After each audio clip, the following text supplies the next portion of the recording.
Laurent Wauquiez a été élu président du parti Les Républicains ce dimanche 10 décembre, avec 74,64% des suffrages exprimés. À la tête du parti, ses défis sont multiples: l'élaboration d'une ligne politique, le rassemblement au sein de son mouvement, ou encore l'instauration d'un discours audible pour l'électorat populaire. Sans suspense, le nouveau président du parti Les Républicains LR se nomme Laurent Wauquiez, l'actuel président de la région Auvergne-Rhône-Alpes.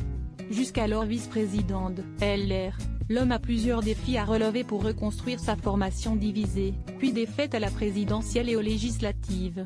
20 minutes revient sur les grands dossiers qui attendent Laurent Wauquiez comme chef du parti de droite. Rassembler le parti sarkozyste, juppéiste, filoniste, ex-copéiste. Les divisions rythment le quotidien du parti de droite, avec une accélération depuis 2012 et la défaite de Nicolas Sarkozy. 5 ans plus tard, les ambitions des uns et des autres font rage. Xavier Bertrand, président de la région Hauts-de-France, estime auprès du Point qu'il aurait pu gagner la présidence des Républicains s'il s'était présenté face à Laurent Wauquiez. Il promet que l'affrontement aura lieu avant la présidentielle de 2022. Ne vous inquiétez pas, d'ici 4 ans, l'affrontement aura lieu. Wauquiez nous aura toujours dans le paysage, Valérie Pécresse et moi, prédit l'ancien ministre. À lire aussi Le Pouvoir, l'Europe, la droite. La preuve par 5 que Laurent Wauquiez sait retourner sa veste. Le micro-formation, sur le modèle du mouvement La République En Marche version 2016, se multiplie à droite. La présidente LR de la région Île-de-France, Valérie Pécresse, a créé Libre, à la suite de Sauvons la droite du député Daniel Fasquelle, et avant La France audacieuse du maire de Nice Christian Estrosi ou Oser la France du député Julien Aubert. Autant de mouvements qui tendent à grignoter l'unité du parti, malgré les paroles d'apaisement de leur chef de file. Être un chef dans la perspective de rassembler la droite, Laurent Wauquiez a fait un geste en proposant la présidence du Conseil national, le parlement du parti, à Valérie Pécresse.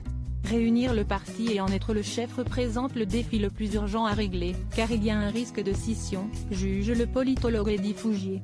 Selon ce consultant, le rassemblement passe par une synthèse des différents et la nomination d'une nouvelle génération. Encore faut-il que cette nouvelle génération ne fasse pas jeune-vieux, jeune par l'âge et vieux dans les discours, prévient-il. Laurent Wauquiez arrivera-t-il aussi à créer l'union sans user d'autoritarisme ? Car même parmi ses soutiens, on évoque sans difficulté le caractère impérieux du chef. Laurent va devoir travailler sur sa manière d'être, confie à 20 minutes un parlementaire qui a participé à la campagne de Laurent Wauquiez. Il n'a pas peur du conflit, ce qui est bien, mais il est dans la pression.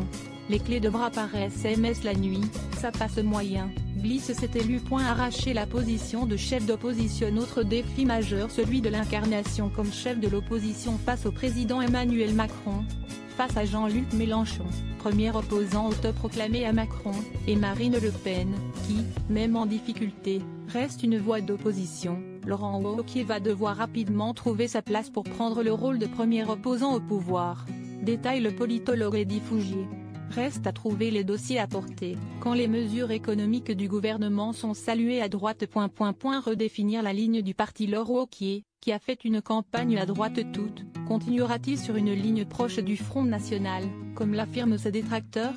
Le sénateur Roger Karoutchi, soutien de Laurent Wauquiez, pariait récemment auprès 20 minutes sur un recentrage du candidat après son élection. On est dans le temps de l'élection. Forcément, il faut faire plaisir aux adhérents qui votent, qui sont inquiets. Le discours est serré pour les militants, puis, forcément, on rassemble ensuite. Selon le parlementaire. Par ailleurs, quelle est la vision de la droite sur l'Europe, quand pro-européens et souverainistes s'opposent au sein du parti ? La question de l'Europe divise la droite depuis les années 1980, et elle n'a jamais été résolue. Sauf qu'il va falloir rapidement trancher, alors que les élections européennes sont programmées en 2019. Avance Eddy Fougier. Parler aux classes moyennes et populaires, et ce reste la question des électeurs. La droite réussira-t-elle à convaincre l'électorat populaire, qu'elle a perdu après 2007 ? Patrick Stefanini, ancien directeur de campagne de François Fillon, analyse dans son ouvrage Déflagration et de Robert Laffont la défaite du candidat de droite en 2017. Celle-ci est le résultat de divisions de la droite, du manque d'unité avec le pôle dominé par France.